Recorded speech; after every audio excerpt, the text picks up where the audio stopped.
আর চলো ভাই, কদিন নাম্বার 11, আজকে তোমার ফাঁসি হবে। জজ সাহেব আজকে তোমার ফাঁসি অর্ডার দিয়েছে, তাড়াতাড়ি এখানে আসো। আরে খুশি কেন হতেছো পাগল? আজকে তোমাকে ফাঁসি দেবো ওরা। কিন্তু কেন?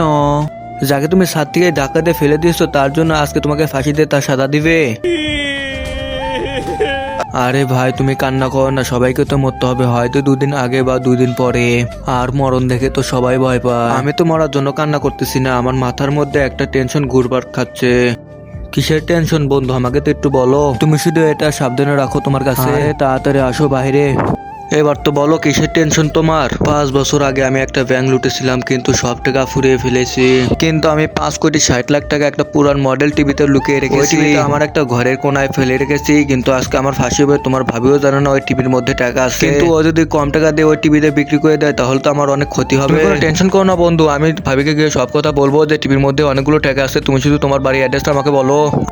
হে আল্লাহ, যে পবিত্র কোরআনটিকে দেখে ভিডিওতে একটা লাইক এবং চ্যানেলটি সাবস্ক্রাইব করে 10 জনের কাছে শেয়ার করে দেবে, তাকে পরীক্ষায় পাশ করে দিন। সবাই কমেন্টে বলুন আমিন। আমি তোমাকে যে কাগজটা দিয়েছি সেই কাগজটা একটু খুলে দেখো, এটাই হলো আমার বাড়ির অ্যাড্রেস। ঠিক আছে বন্ধু, তুমি কোনো টেনশনই করো না, আমি ভাবিকে গিয়ে সব কথা বলবো, তুই নিশ্চিন্তে মরো।